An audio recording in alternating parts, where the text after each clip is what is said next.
Hello and welcome to Slow Sip English, the podcast for people who want to practice their English while listening to real everyday conversations. I'm Sophie.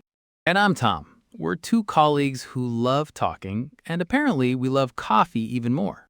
That's very true. So, the idea of this podcast is simple. We just chat about everyday things, normal life, the kind of conversations you'd have with a friend or a colleague. And we try to keep it slow and clear, so if you're learning English, you can actually follow along. No rushing, no mumbling. Well, I don't mumble. Tom occasionally does. That's fair. I've been told that. Anyway, today's topic. Today, we're talking about morning routines, what we do when we wake up, how we start our day. It's a really good topic for English learners because there's so much useful everyday vocabulary. Yeah, and everyone has a morning routine, right? Even if your routine is just hitting snooze 3 times and panicking. Is that your routine, Tom? I mean, not every day.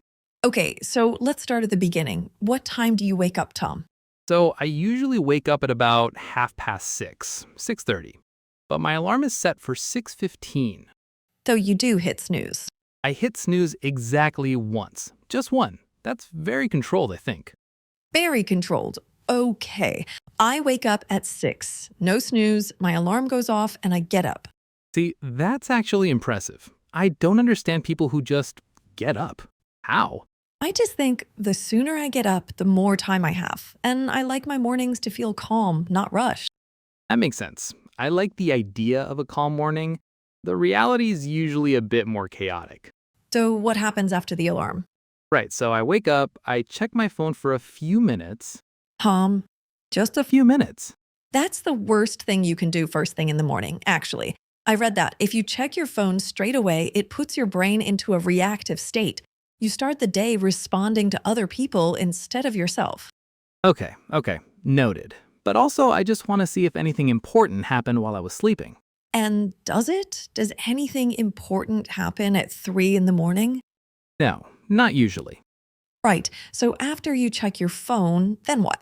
Then I get up, I go to the kitchen, and I make coffee. That's the first real priority. Coffee first, everything else second. Okay, so let's talk about that. How do you make your coffee? Black coffee. Simple. I have a French press. Do you know what a French press is? Yes, of course, but let's explain it for our listeners. A French press is a way to make coffee at home. You put ground coffee in a glass container, add hot water, wait a few minutes, and then press down a filter to separate the coffee from the grounds. Exactly. It makes really good, strong coffee. No milk, no sugar, nothing added. Just coffee. And I have an oat milk latte, which means I use an espresso machine and I heat up oat milk made from oats, not from cows, and I mix it with espresso. It's creamy and a little bit sweet naturally. I respect the oat milk latte. I just don't personally need all of that. You don't need the joy? Black coffee is joy. It's pure, honest joy. Okay, so coffee is made. What do you do next? I usually drink my coffee while I look out the window for a bit. Just sit quietly, which is probably the calmest part of my morning, to be honest. Oh, that's actually really nice. Yeah, my flat has a small balcony, and I sometimes sit out there if it's not too cold. Just coffee and quiet. Very peaceful. I love that. For me, after my coffee, I do a short exercise routine, about 20 minutes. Every morning? Most mornings. Not every single day. I'm not a robot, but usually 5 days a week. What kind of exercise? Mostly yoga and stretching, sometimes a short run if I have time. I find that moving my body in the morning makes me feel much more focused during the day. See, I know I should exercise in the mornings. I fully know this. It doesn't happen. Do you exercise at all? I walk. I walk to work. Does that count? How far is it? About 20 minutes. Yes, that counts. That's actually really good. Thank you. I feel validated. Okay, let's talk about getting ready, getting dressed, breakfast, all of that. What does that look like for you? So, I shower in the morning. Hot shower, quite long, probably too long. I think about random things in the shower. Important things sometimes. I've solved a lot of work problems in the shower. The shower is a very creative space. It really is. There's actual science behind that. Something about relaxing your brain and letting ideas come in. Yes, when you're relaxed and not trying too hard to think, your brain can make new connections. It's called diffuse thinking. Exactly, diffuse thinking. See, Sophie knows everything. I just read a lot. Okay, after the shower? I get dressed, I pick my clothes the night before so that saves time in the morning, then I have breakfast. Oh, that's a great habit, choosing your clothes the night before. I do that too.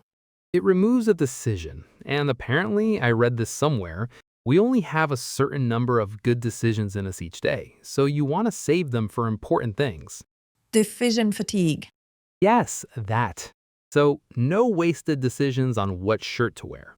Smart. What do you have for breakfast? Usually toast with peanut butter and a banana. Simple, quick, gives me energy. I usually have porridge, which is oats cooked with water or milk. Very common in the UK, with some fruit on top, blueberries or banana. It keeps me full for a long time. Porridge is so British of you, Sophie. I'm from Bristol, Tom. What did you expect? Fair enough. So let's bring it back to vocabulary for a moment. We've used quite a few useful words and phrases today. Let me go through some of them. Good idea. First, to hit snooze. This means to press the button on your alarm to delay it, to make it go off again in a few more minutes. Very common, very human. Chaotic. This means very messy, unorganized, out of control. Tom described his morning as chaotic. Accurate. A reactive state. This means you are reacting to things around you instead of being calm and in control. Like when you check your phone first thing, which I'm going to stop doing. We'll see. Validated. This means someone has confirmed that you were right or that what you did was good.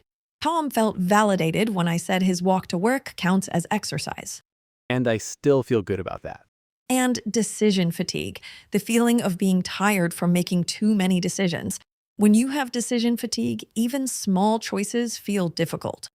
Very real phenomenon. Very real. So, to finish up, what's the one thing you think makes a morning routine really work? Honestly, coffee. I know that sounds like a joke, but I genuinely think having something you look forward to in the morning, for me, that's that first cup of coffee on the balcony, it makes getting up easier. I think that's actually a really good answer. Mine would be having a routine you actually follow. It doesn't have to be perfect or complicated, just consistent. The same small steps every day help your brain feel ready for the day ahead.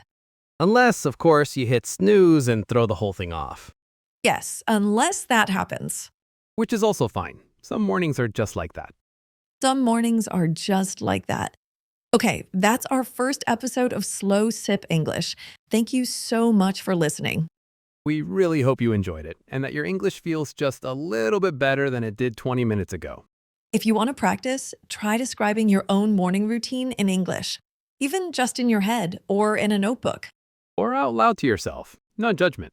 We talk to ourselves all the time. Speak for yourself. See you next time. Bye for now.